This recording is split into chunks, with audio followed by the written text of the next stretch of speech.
Today, April 21st, 2025, at 7:35 a.m., the news programs announced the death of Pope Francis with celebratory tones. Words such as he fought until the end, shepherd of the poor, and defender of the environment are heard everywhere. But behind this official narrative lies a much more complex reality. Welcome to Grand Mos, the channel that exposes the behind-the-scenes of Vatican geopolitics. Here you won't find the usual mainstream media rhetoric, but sharp analysis on power, canon law, and uncomfortable truths concerning the Church. Follow the channel to discover what really happens behind the Leonine walls, from the unresolved questions of Benedict XVI to the shadows of Francis's pontificate. Leave a comment to join the debate. Every opinion is a piece in reconstructing reality. Turn on notifications so you don't miss the in-depth coverage others avoid. And if you want to support our independent research, use Super Chat in the comments. Your contribution will help keep a free and critical voice alive. In recent months, Bergoglio had already abandoned many papal functions. The Urbi et Orbi blessing, a millennial symbol of the papacy, had been replaced by generic gestures. His words often focused on topics far from tradition, such as the praise of a woman with yellow flowers, an image that left many faithful bewildered.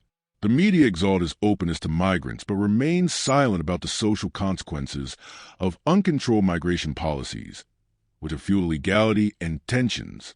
Now, let's talk about the double face of the pontificate. On the one hand, Francis tied the Church to symbols such as the Pachamama, a pagan figure that divided Catholics and offended those who defend Christian monotheism. On the other hand, his election in 2013 is said to have been influenced by the so-called Gallen Mafia, an informal group of reformist cardinals accused of manipulating the conclave to impose a progressive agenda.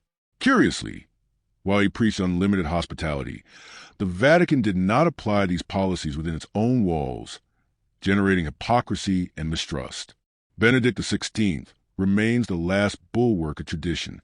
Joseph Ratzinger, with his resignation from the ministerium but not the munus, the true canonical power, left an ambiguous legacy.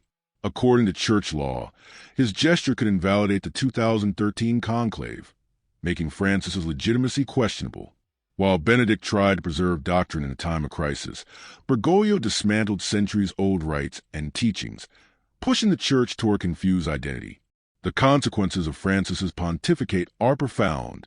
Divisions in the Church between traditionalists and progressives are now sharper than ever, with dioceses openly rejecting Bergoglian reforms.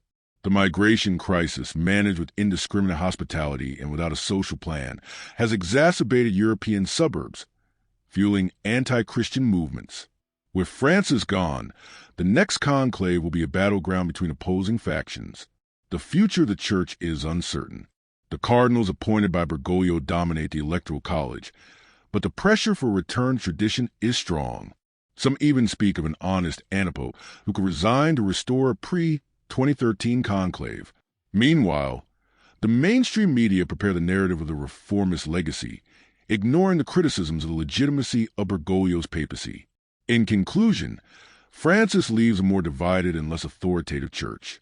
As Benedict XVI wrote, "Truth is not decided by majority. The next pope will have to choose between continuing the revolution or rebuilding unity by returning to the roots.